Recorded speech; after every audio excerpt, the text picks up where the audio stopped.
So we're expecting to get 5 artifact slots with the release of Chapter 2, and the devs are removing artifact swapping. Artifacts are going to be locked in combat, you will be able to swap them, and because of this, a lot of players are wondering what artifacts they're going to use for specific roles. So in today's video, I'm going to suggest the 5 best artifacts for tanking. So with that being said, let's jump right into it. For the first artifact I have on the list here, I suggest the Mystic Symbol of the 7. This artifact is very good for all tank powers. We get some good benefits from this artifact. We get 5% health increase, 4% restoration, and 3% dominance. The Mystic Symbol of the 7 also has that protection of the 7 here.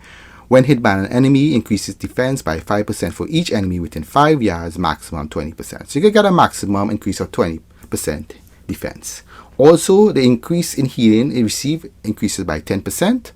And you can regenerate a small amount of health based on restoration each time you're struck by an enemy, 0.25 second cooldown. So that's very good for tank powers that spec into restoration like fire, ice. Ice also spec into restoration for the shields and so on. So that's going to help out a lot with the healing, especially when you have a lot of arts and so on. So let's move on to the next one. The Red Tornado Redistribution model artifact is definitely an artifact I would suggest getting. You could use it for battle tanking, and you could also use it for regular tanking.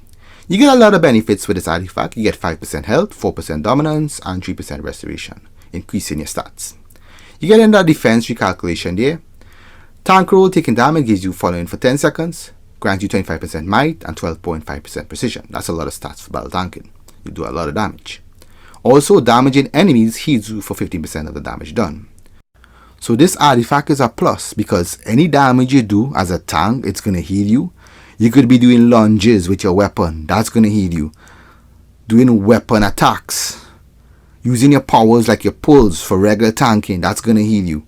Even if you're using pets. For example, if you're using brick. Brick is going to heal you. Just from brick doing damage, jackhammer and so on. If you're tanking.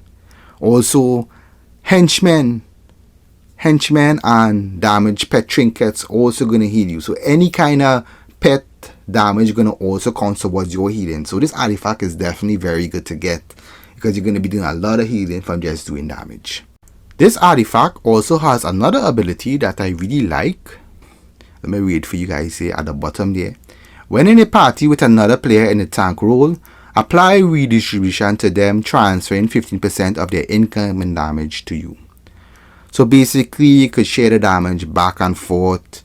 If a tank is taking a lot of damage, say one tank is tanking a lot of odds, that could proc there and transfer some of the incoming damage to you. So it's very beneficial, going to help out the other tank.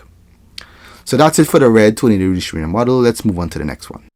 The Everyman Prototype artifact is one I would suggest getting.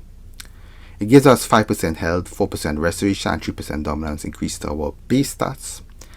Also, it's very good for Elite and Elite Plus content, especially when your health is constantly dropping. The way how this artifact works, let me just talk about it here. Genetic adaptation. Genetic alterations cause the skin to harden when your life is threatened, giving you defense equal to a percentage of your max health value when your health gets low. So it scales off of health, converting that health into defense when your health drops. And these are the bonuses here. Health range bonuses, 71 to 50% gain 4% of max health, convert to defense, 50 to 31% gain 9% of max health, convert to defense, and 30% or lower gain 12% of max health converted to defense. So this is going to be very good for all tank powers. Rage and fire are definitely going to benefit a lot from it because their health are very high. They have a base, increase in health as tanks. So very good artifact to have, especially when your health drops a lot. Everyman Prototype was a very good artifact when we had those 4-man survival mode. I remember using this artifact, and this artifact used to save my life. Every time my health dropped, that defense, health converted into defense used to help out and help me stay alive, Just even if it's a little amount of health, I was able to stay alive and not die. Very good artifact to have. This artifact also works in synergy with the Lex Luthor ally. The Lex Luthor ally also increases your defense when your health drops.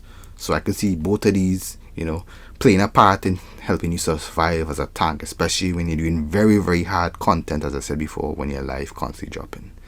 So with that being said, let's move on to our next artifact. Manacles of Force artifact is a very strong artifact. This artifact used to be the clutch artifact in the oldies. I remember this artifact playing a major role in survival mode, especially in the 4-man survival mode. It gives us 5% health, 4% dominance, 3% restoration. We also get that unshakable ability there, capable of blunting the strongest attacks. These manacles put you into an unshakable state for 5 seconds when an attack damages for at least 30% of your health. Absorbs 50% of incoming damage and reapplies it over the next 5 seconds. This artifact was so OP when we had survival mode and using 2 tanks. We used to have to cycle the tanks, proccing that unshakable just to survive in that 4-man survival mode. So that way we don't take the full damage immediately and die, because the bosses hit so hard in the high rungs in survival mode. And this artifact used to play a major role in helping you surviving, because that's the only artifact at the time we had to ensure us to survive. Continue with the description there. At the bottom there where you see, when unshakable triggers, the following ability coolings are reset. Density for atomic, gemstone shield for earth, immolation for fire, redirected rage for rage, and winter ward for ice.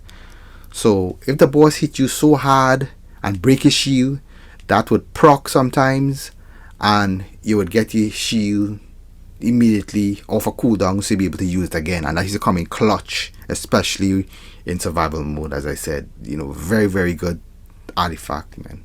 And also that resolute there, all shield cooldowns are reduced by 10%, so you can cycle your shields faster. Shield was the main thing to help you survive. That's why everybody was using ice tanks too. So very good artifact to get. If you haven't got it already, make sure you get it. It could definitely help out a lot with tanking. The Lazarus Pit Water is definitely an artifact you want to get if you do a lot of hard elite and elite plus content. This artifact is very beneficial. You also get 5% health, 4% dominance, 3% restoration. Before I move on here, that's a lot of stats we're getting from those artifacts. 5 artifacts giving us 5% health, 4% dominance, and 3% restoration. I can imagine how much our stats going to look at when we get the update for the next chapter. Yeah, but continue on here. Revive. You can use revive to rally yourself once every 5 minutes. That's very good. You could pick yourself up. If someone can pick you up in time, you can pick up yourself. The Rage of Lazarus, when health would reach 0, enter a state for 12 seconds that decrease his incoming healing by 50% and prevents you from becoming knocked out if you are restored back to full health at least once, while instead become knocked out when the state expires. Cooldown 300 seconds. So with this artifact, right, it only works for certain one-shots in certain content. Scripted one-shots still kill you, and some scripted one-shots will not kill you. It just works different in different raids and so on. For instance, in NUE, when selfishness try to roll on you and you don't move out of the way, you're going to get one-shot regardless if you have the Lazarus Pit Water or not. It's just a scripted one-shot. I'll give you another example where the Lazarus Pit Water actually works, where you get that Rage of Lazarus there to proc. For instance, in NUE, again, I'm giving you an example. Hatred does his reflection, and you happen to pull him as a tank. You would normally get one-shotted, but since you have the Lazarus Pit Water, equipped, you're not going to get one-shotted. It's going to proc. You're going to have that kind of green kind of material on you, and then the healer got to heal you back to full percent. And if you don't heal back to full percent, you're definitely going to die within that time period, which is like 12 seconds if you have it maxed out. So yeah.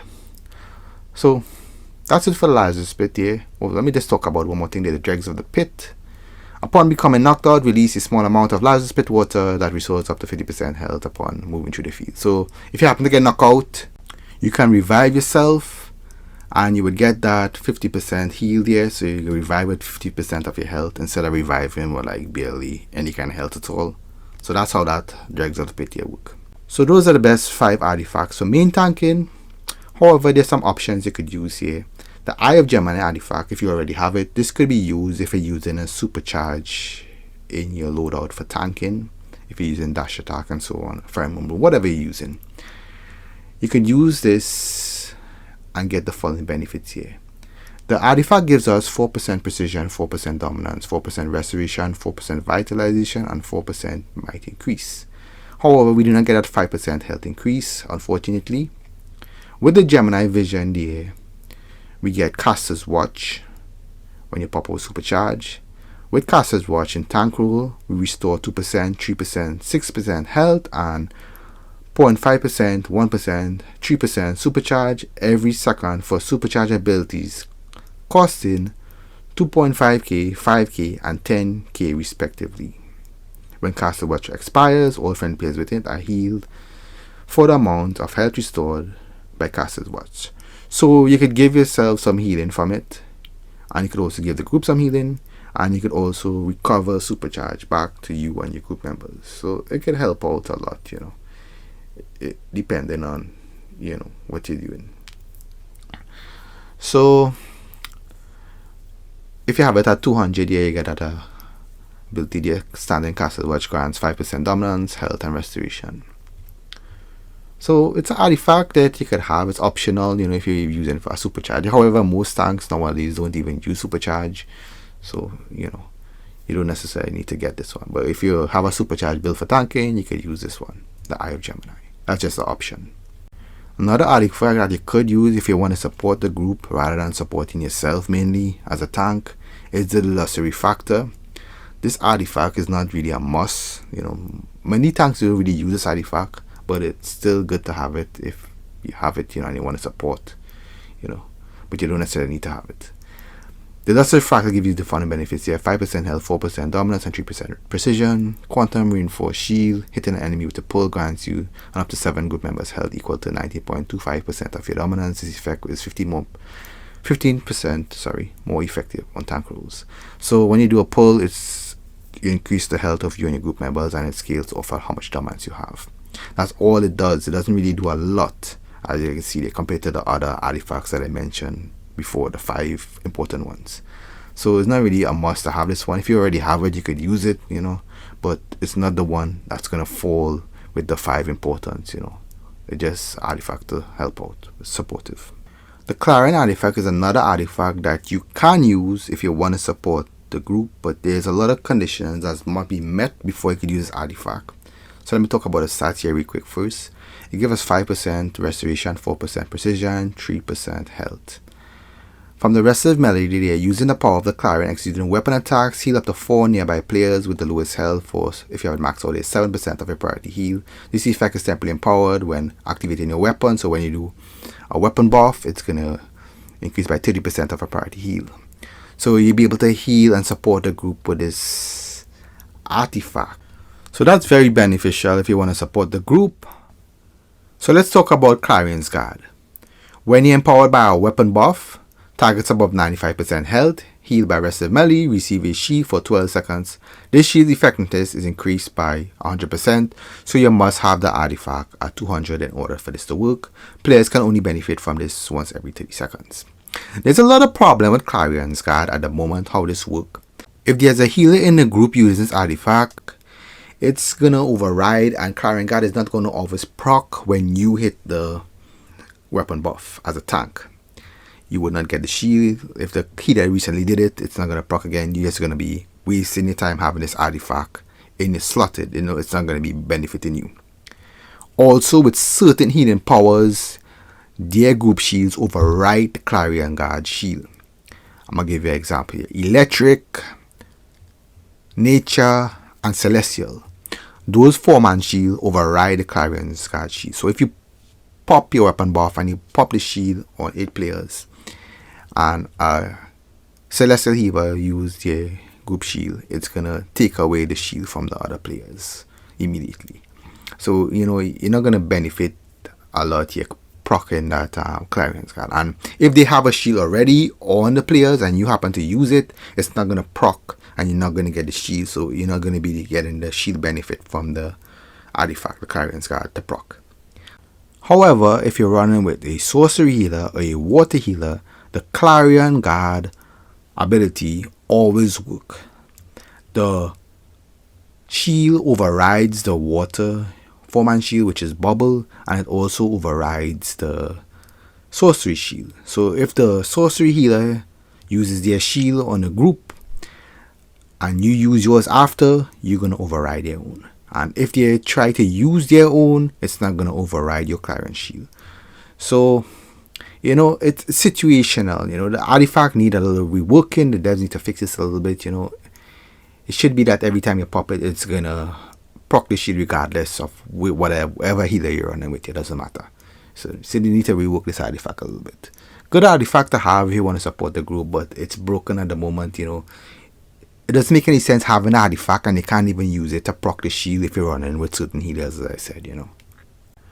The Circe's Mask, I would consider this as an optional artifact. It doesn't really help out a lot when it comes to certain tank powers. Rage already heals a lot, Fire heals a lot, and then we have the Red Tornado just by doing damage healing, so you really don't need this artifact. I could see Ice using this artifact because Ice, mostly the powers that you're using from Ice is mostly shields. The only kind of attack you're really doing is your pull and your weapon attacks. So, this artifact can be beneficial for Ice. You get more healing from the healer. It increases the healing there. Let me read it for you guys here. Shackle Unleash. When your shield is broken, your incoming healing is increased by 30%. And since Ice use a lot of shields, this is going to be beneficial for them. The only thing I don't like about this artifact is that other part here.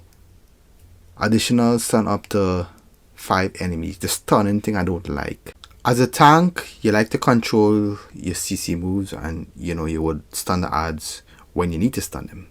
With that proccing random, it could also cause the adds to be immune to stuns. So you want to control the stuns when you're tanking. You don't want to stun randomly. Sometimes that might proc and the adds might even get stunned too. So I don't like that ability too much because you can't really control, CC control the adds too much, depending on how you want to do it. Because I normally use backdraft and then I rotate with emitters and backdraft again, emitters when I'm fire tanking. So that proccing randomly, I don't like that stun, especially when it shield break. It's gonna mess up the flow of how I'm stunning and CC adds. Other than that, as I mentioned before, it could help out with ice tanking a little bit. Moving on to the last artifact on the list here, which is going to be Lasso of Truth artifact. This artifact is very situational. It's not very good for elite and elite plus content. If you're using this artifact, you're going to take a lot of damage and you're going to put a lot of stress on the healers. Trust me, I have heal tanks using this artifact in elite content and they take so much damage, it's ridiculous. So let's get into the artifact here. So the artifact gives us the following benefits here: 5% dominance, 3% health, and 3% restoration. Let's talk about Inescapable Truth. Memory Lasso iconic ability no longer pulls the target towards you, instead tethers and hard taunts tank roll your target to you. Tethered non-boss target will be stunned and dragged towards you for 5 seconds. Additionally, Lasso of Truth will constantly seek out up to 7 additional non-boss targets and drag them towards your tethered target, While tethered to an enemy, heal for 2% of all damage received. So when you get maxed out, you get that 2%. Right now I have that 162 there. So the reason why this artifact is at the bottom of the list is because it's not really that strong compared to the other artifacts. The benefits you get from this artifact is very low. You get a little bit of healing, but the healing is not really that great from it, even though you have a lot of people doing damage and so on in the group. The damage you get from elite content is a lot. It outweighs the damage this artifact actually heals for, so you're not really going to help out in very hard elite and elite plus content. You can't get away with this artifact in regular content and certain elite content where the bosses, I don't say the bosses, the adds really don't do a lot of damage. Especially when you're separating adds from bosses. You have 2 tanks and you want to separate adds and bosses. This artifact could come in handy if the adds are not doing a lot of damage. However, if the adds do a lot of damage in elite and elite plus content, you definitely don't want to use this artifact. You will end up dying. Also, when you pull one of the adds, it tethers that add and you drag all the enemies all over the place. You're still taking a lot of damage, although you have these enemies tethered. Only the one ad that you stun with the lasso, that ad is CC'd. The others are still doing a lot of damage. They're just tethered and being pulled around with you. Imagine having a sniper in there. In certain contents, you got sniper and you tether one of the ad and you pull the sniper into the group. The DPS can't even find the sniper to kill the sniper. So you're gonna end up dying when the sniper, snipe you, or snipe a player in the group or whatever. And that person is gonna die. The artifact is optional and it's situational also. You don't really want to get this artifact to 200. Just get it to 160 if you want to get it to do certain raid content, elite. You can get away with certain elite, as I said before. But for hard elite and elite plus content, this definitely is not an artifact to have for those kind of content. So that basically covers all the artifacts. So in conclusion here, the best ones you want to get for main tanking gonna be the Mystic Symbol of the 7, the Red Tornado Redistribution model artifact, the Everyman Prototype, Manacles of Force, and the Lazarus Pit Water. The 5 top artifacts for tanking. So that's about it, guys. If you found this video very helpful, please give it a thumbs up, share it to your friends that play DCUO online, and if you want, you can subscribe to the channel. Also guys, if you guys are interested, check out some of my videos here on end screen. Thanks so much for watching, and I'll see you guys in my next one. You guys take care.